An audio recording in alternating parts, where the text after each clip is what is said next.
எனக்கு ஒரு ஹெல்ப் பண்றீங்களா? எங்கப்பா அந்த கூட ஒரு சிலர்லாம் இருந்தாங்களே, அவங்களெல்லாம் தேடணும்னு நினைச்சிட்டு இருக்கேன். அவங்களெல்லாம் தேடி கண்டுபிடிக்கிறதுக்கு நீங்கலாம் ஹெல்ப் பண்ணீங்கன்னு வைங்களேன், கொஞ்சம் புண்ணியமா இருக்கும். என் வாழ்க்கையில எங்க பரம்பரை செஞ்சதெல்லாம் நேர்மை, கருமை, ஏர்மை. யாரை நான் சொல்றேன்னு அடுத்தடுத்து வர விஷயங்களை சொல்லும் போதே உங்களுக்கு தெரிஞ்சிரும்.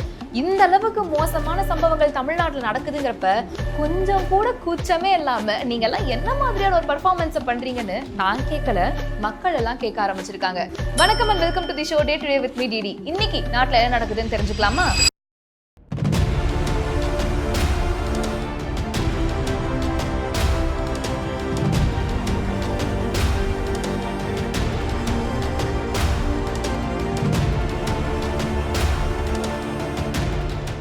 நேத்தே ஒரு விஷயம் பார்த்தோம்.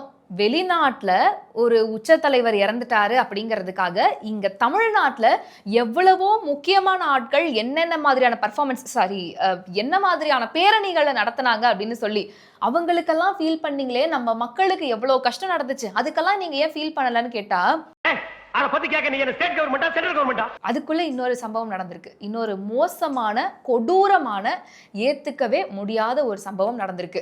நெல்லை மாவட்டம் நாங்குநேரியில பெரும்பத்து அப்படிங்கிற ஒரு இடத்துல 3 பைக்ல கிட்டத்தட்ட 9 பேர் கொண்ட கும்பல் ரேண்டமா வந்து இறங்கி அங்க இருக்கிற எல்லாரையும் சரமாரியா அருவாளால வெட்டியிருக்காங்க.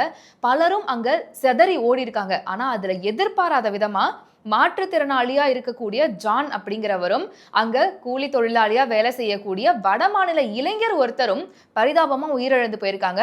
6க்கும் மேற்பட்டோர் மிகவும் மோசமான நிலையில ஹாஸ்பிட்டல்ல அனுமதிக்கப்பட்டு இப்போ ட்ரீட்மெண்ட் எடுத்துட்டு இருக்காங்க அப்படிங்கிற மாதிரியான தகவல் வெளியாயிருக்கு. சும்மா ரோட்ல தான் நின்றுட்டு இருந்தோம்.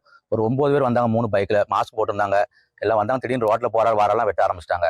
சரமாரியா வெட்டி யாருனாலும் சரிதான், ரோட்ல யார் வாரா போறானே வெட்ட ஆரம்பிச்சிட்டாங்க. எல்லாரும் அங்கங்க ஓடினாங்க. எதனால இது நடந்துச்சு, என்ன ரீசன் அப்படின்னு பார்த்தா முக்கியமா இப்ப சொல்லப்படுற காரணம் என்னவா இருக்கு அப்படின்னா, தாழ்த்தப்பட்ட மக்கள் வசிக்கிற பகுதியில திடீர்னு போய் ஒரு தாக்குதலை நடத்தியிருக்காங்க அப்படின்னு சொல்றாங்க. இன்னொரு பக்கம் அந்த 9 பேர் கொண்ட கும்பலும் கஞ்சா போதையில இருந்தாங்க, அதனால இது நடந்திருக்கு. ஒருவேளை இவங்க என்ன பைத்தியக்கார கூட்டமா இருப்பாங்களோ? 50 வருஷமா நடந்துகிட்டு இருக்கு இந்த சம்பவம். வந்து நேற்று நடந்தது வந்து 4வது டேன், 5வது டேன். எதுக்கு நடக்கு, எப்படி நடக்குன்னே தெரியாது. அதனாலதான் இது நடந்திருக்கும் அப்படின்னு எக்கச்சக்கமான விஷயங்கள் போகுது. ஆனா மறுபடியும் இது வந்து நிற்கக்கூடிய இடம் எங்கவா இருக்கு அப்படின்னா, இது ஜாதி ரீதியான தாக்குதல் அப்படிங்கிறது தான். இந்த நாங்குநேரி இது நம்ம இன்னைக்கு கேள்விப்படுற விஷயம் இல்ல, ஏற்கனவே இந்த ஊரு அப்படின்றத நம்ம கேள்விப்பட்டிருக்கோம். நாங்குநேரியில இருக்கக்கூடிய ஒரு மாணவனுக்கு ஏற்பட்ட அநீதி, அதை இன்னும் ரொம்ப குவெஸ்டின் பண்ணி மக்கள் எல்லாரும் கேள்வி கேட்க ஆரம்பிச்சு எண்ட் ஆஃப் தி டே அது எப்படி மாறிடுச்சுன்னா, அந்த பையனுடைய நடவடிக்கைகள் தப்பா இருக்கு, அந்த பையனுடைய ஒழுக்கம் சரியில்லைன்னு கடைசியில அந்த பையன் மேலேயே மொத்தமா திருப்பி விடுறதுக்கான முயற்சிகளும் நடந்தது. ஆனா நம்ம மக்கள் எல்லாரும் கொஞ்சம் தெளிவா இருந்ததுனால அதை பத்தி நம்ம கண்டுக்காம உண்மை என்னமோ அதை மட்டும் தான் நம்ம யோசிச்சுக்கிட்டு இருந்தோம். மறுபடியும் அதாவது 2023 இருந்து 2026 வரைக்கும் எந்த ஒரு மாற்றமும் நிகழல, இல்ல மாற்றம் நிகழ்ந்திருக்கு. ஏன்னா நிலைமை இன்னும் மோசமாயிருக்கு இல்லையா? இந்த அளவுக்கு நடு ரோட்ல மக்களை வெட்டி கொல்றதுக்கான தைரியம் எங்க இருந்து வந்தது? இப்போ மக்கள் எல்லாரும் போராட்டத்துல ஈடுபட்டிருக்காங்க, ரொம்ப கொந்தளிச்சு போயிருக்காங்க. பெரும்பான்மையா எல்லாரும் சொல்லக்கூடியது என்ன அப்படின்னா, ஒரு நிரந்தர டிஜிபி போடுறதுக்கு இந்த அரசுக்கு வக்கு இல்லையா, இதெல்லாம் வந்து கேட்கறதுக்கு யாருமே இல்லையா அப்படிங்கிற மாதிரி கேட்டிருக்காங்க. பலரும் சாலைகள்ல இறங்கி போராட்டங்கள்ல ஈடுபட்டு இருக்காங்க. இப்போதான் ஹைலைட் ஆஃப் தி ஷோ என்ன அப்படின்னா, பல நியூஸ் சேனல்ஸும் இந்த விஷயத்தை தான் கவர் பண்ணிக்கிட்டு இருக்காங்க. சோஷியல் மீடியாலையுமே நம்ம பார்த்துக்கிட்டு இருக்கோம். எந்த சோஷியல் மீடியாவை நீங்க ஓப்பன் பண்ணாலுமே இந்த நியூஸ் தான் வந்துகிட்டு இருக்கு. ஏன்னா இது ஏத்துக்கவே முடியாத ஒரு சம்பவம்னு. ஆனா இப்பயும் ஒரு சில சொம்பு ஊடகங்கள் இருக்கும் இல்லையா, யோசிச்சு பாருங்க, இவ்வளவு பெரிய சம்பவம் நடந்திருக்கு, ஒரு புகைப்படம் இல்லை அது ரிலேட்டடா, என்ன பிரச்சனைன்ற தெளிவான விளக்கம் இல்லை, ஜஸ்ட் ஒரே ஒரு நியூஸ் கார்டு, சம்பவம் நடந்திருக்கு, விசாரணை போய்கிட்டு இருக்கு அப்படிங்கிறது மட்டும்தான் கண்டென்ட்டா வந்திருக்கே தவிர வேற எதுவுமே இல்லை. இதே அதிமுகவோ பாஜகவோ இல்ல பிற கட்சிகளோ ஏதாவது ஒரு சின்ன விஷயம் பேசிட்டாங்கன்னா கூட அவங்களுடைய, அதாவது குறிப்பிட்ட அந்த நபரினுடைய புகைப்படம் அப்படிங்கிறது ஒரு 7 பக்கத்துக்கு தாறுமாறா பறக்கும். ஆனா இன்னைக்கு இப்படி ஒரு சம்பவம் நடந்திருக்கு, வெறும் நியூஸ் கார்டு மட்டும் போடுறீங்க, ஒரு எழுத்து வடிவத்துல போடுறீங்க, அது பெருசா டீட்டெயில்டாலாம் இல்லை அப்படின்னா எந்த அளவுக்கு இந்த மீடியாக்கள் வந்து திமுக அரசுக்கு சொம்பு தூக்குறாங்க. அப்ப எந்த அளவுக்கு மக்களை வந்து, மக்கள் என்ன நினைச்சா என்ன, அவங்களுக்கு வந்து நம்ம இந்த விஷயத்த சொன்னா போதும், இதை மக்கள் நம்பினா போதுன்ற அளவுக்கு அவ்வளோ மோசமா போயிடுச்சா அப்படின்னு இப்ப பலரும் கேள்வி கேட்க ஆரம்பிச்சிருக்காங்க.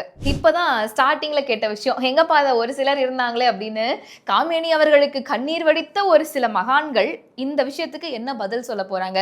ஜாதி ரீதியான பிரச்சனை தான் இது அப்படிங்கிற மாதிரி தகவல் வெளிவந்திருக்கு. அப்படிங்கிறப்போ காவலன்னு சொன்னாரே ஒருத்தர், அந்த காவலனுடைய பாதுகாவலர் வருவாரா மாட்டாரா?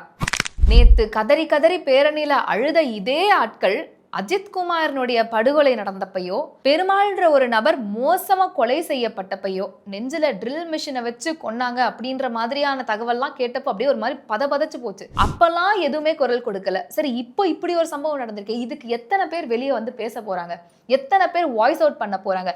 இதுல ஹைலைட்டான விஷயம் என்ன அப்படின்னா, இந்த தொகுதி இருக்கு இல்லையா, இந்த நாங்குநேரியில் இந்த சம்பவம் நடந்த தொகுதியில எம்எல்ஏவும் சரி எம்பியும் சரி இருவருமே காங்கிரஸ் கட்சியை சேர்ந்தவர்கள், திமுகவினுடைய கூட்டணி கட்சிங்கிறப்போ திமுக அரசு இதற்கு பொறுப்பெடுத்துக்குமா?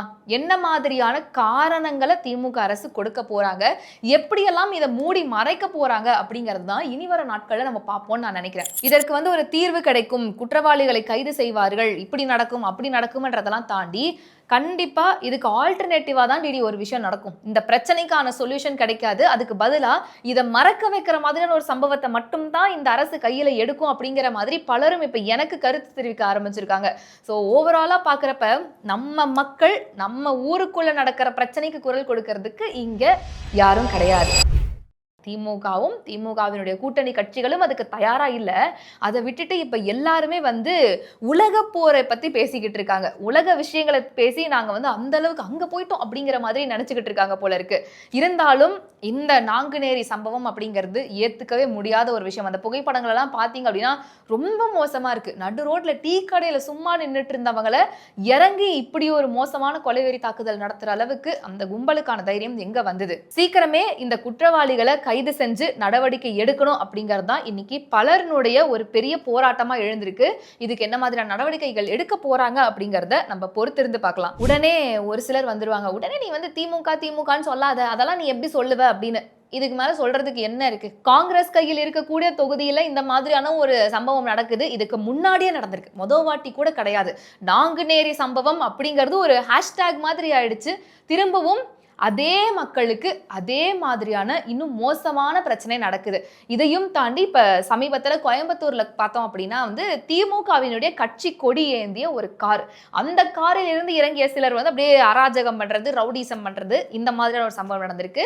இன்னொரு ஊர்ல திமுகவை சேர்ந்த பிரமுகர் ஒருத்தர் மனு தாக்கல் செஞ்சுட்டு அப்படியே தாம்பரம் வழியா அப்படியே ஃபாஸ்டா வந்துட்டு இருக்கும்போது பார்த்தோம்னா 2 பேரை வந்து இடிச்சிருக்காங்க. இருசக்கர வாகனத்துல போனவங்க, அவங்க 2 பேரும் மருத்துவமனையில் அனுமதிக்கப்பட்டிருக்காங்க. வழக்கம் போலதான் காவல்துறையினர் வழக்கு பதிவு செஞ்சுட்டாங்க, விசாரணை போய்கிட்டு இருக்கு அப்படின்னு. ஆனா இங்க எல்லாத்தையும் சுத்தி பார்த்தோம்னா வர மெயின் பிரச்சனை என்ன அப்படின்னா சட்ட ஒழுங்கு. திமுக காரன்னா என்ன வேணா செய்யலாம், சட்ட ஒழுங்கா அதை நாங்கள் கேள்வி கேட்டால் தானே சரியாகும், நாங்கள் தான் கேட்கவே மாட்டோமே அப்படிங்கிற ஒரு அஜாக்கிரதை தான். இது எல்லாத்துக்கும் என்ன பதில் கிடைக்க போகுது அப்படிங்கிறத பொறுத்திருந்து பார்க்கலாம். முக்கியமாக இந்த நாங்குநேரி சம்பவம் பற்றி நீங்கள் என்ன நினைக்கிறீங்க அப்படிங்கிறத மறக்காம கமெண்ட்ஸில் சொல்லுங்க. இன்னும் இந்த மாதிரி நிறைய அப்டேட்ஸ் நீங்கள் தெரிஞ்சுக்கணும் அப்படின்னா நம்ம பேசு தமிழா பேசுனுடைய வெப்சைட் இப்போ ஆக்டிவாக இருக்கு, அதோட லிங்க் டிஸ்கிரிப்ஷனில் தர, மறக்காம செக் பண்ணி பாருங்க. டாடா பாய். உலக தமிழ் சொந்தங்களுக்கு வணக்கம். நான் ராஜவேல் நாகராஜன். பேசு தமிழா பேசு வலையொலியுடைய வளர்ச்சிக்கு நீங்களும் உறுதுணையாக இருக்கணும்னு நினச்சிங்கன்னா இந்த வீடியோடைய டிஸ்கிரிப்ஷனில் இருக்கக்கூடிய ரேசர் பே லிங்கை கிளிக் பண்ணுங்கள். அந்த லிங்க்கில் போயிட்டு உங்களுக்கு விருப்பமான தொகையை பேசு தமிழா பேசுவனுடைய வளர்ச்சிக்கு உங்களுடைய பங்களிப்பாக நீங்கள் கொடுக்கலாம்.